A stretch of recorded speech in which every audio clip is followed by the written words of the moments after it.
Okay, so here we have the last piece, All Hands on Deck number 5 by Damon Davis. So we're going to choose this work to dig deeper into it and ask questions so that we could possibly do more research on this piece in general. You, as individuals, will be asked to pick a specific piece around this exhibit and dig deeper into it and research its like all of its different components, whether it's history, materials, or possibly about the artist himself.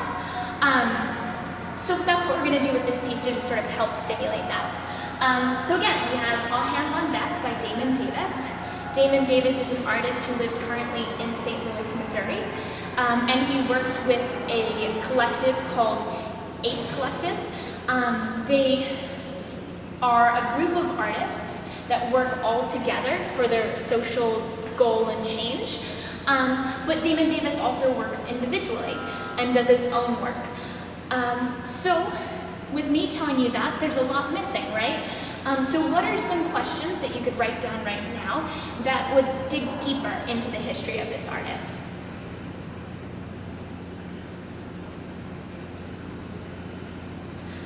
Okay, so like I said, there was a lot missing, so maybe we could ask questions such as, has Damon Davis always lived in St. Louis, Missouri?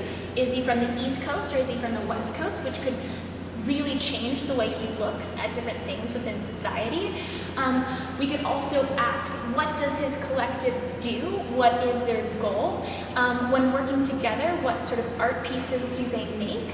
And is that different from his work, or is that the same as his work?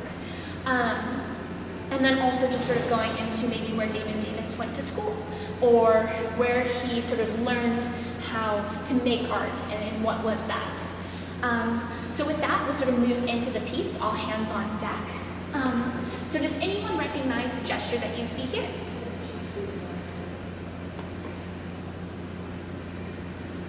Okay, so maybe some of you did, but this gesture became the symbol of the peaceful protest against police brutality of African American men. This was created first during the Ferguson, Missouri shootings, when Michael J. Brown Jr.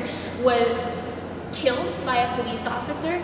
After being confronted by this police officer, he, to sort of drop his weapons, he put his hands up to show that he had nothing on him, but the policeman shot him anyways and basically killed him.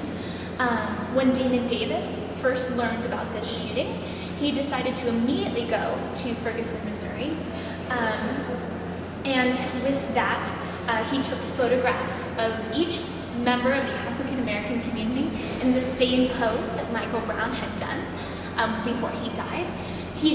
Damon Davis then printed these posters in hundreds of thousands, and he pasted them along the city so that when the reporters came to report on this incident, they saw this image of hundreds and thousands of African American hands raised as a sign of peaceful protest. So here, I would like to pause and say, what sort of historical questions would you ask to dig deeper into what Damon Davis is trying to look into?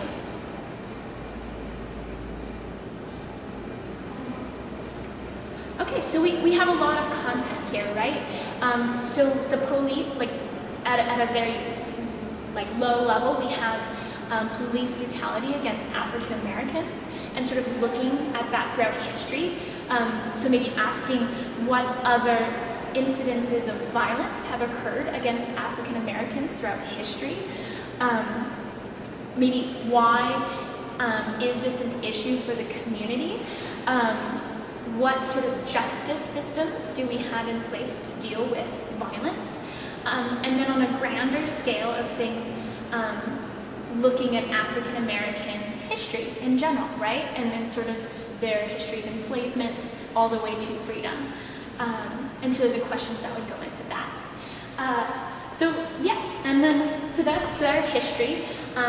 Damon Davis was sort of hoping that the way he approaches his art practice is that he hopes each of his art pieces will become symbols in society. So what I mean by that is that this symbol will become the first thing recognized when dealing with a specific issue and the sort of connotations behind that. But also, sort of thinking about how he does that, how he accomplishes making this art piece a symbol, right? So he not only put these posters up against the street, like I said before, but he also used social media such as Facebook and Instagram to sort of spread this symbol that you see in front of you. So I want to ask you guys, what are some questions that you could ask about the art piece that you see here that deals not only with the process and sort of questions the process further, but also what materials is he using for that process?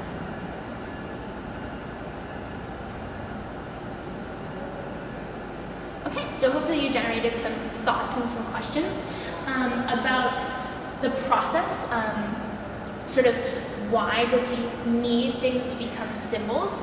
How does he go about accomplishing making an art piece a symbol? As well as what materials does he use to make symbols? So looking at this piece here, you see two hands, right? So these two hands are in black and white. There is no background, so you're really just focusing on the hands, right? Then, sort of going into the material further, we notice that these are posters. These posters were never meant for the gallery setting. They were only supposed to be on the streets, right? So what sort of materials would you use for street publication?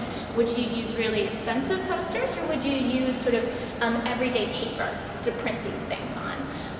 And why is that important to spread your message? And then finally, I hope you guys can generate more questions about why he would use specific materials, specific visual aids and cues such as black and white versus cropped hands versus the entire body. And then finally, how do these materials become this symbol that he's hoping to achieve within society, and how does he use Facebook and social media to his advantage to get that to happen? So with that, that's sort of the final say in things, and hopefully you'll generate more questions that will dig deeper and further do more research into this art piece.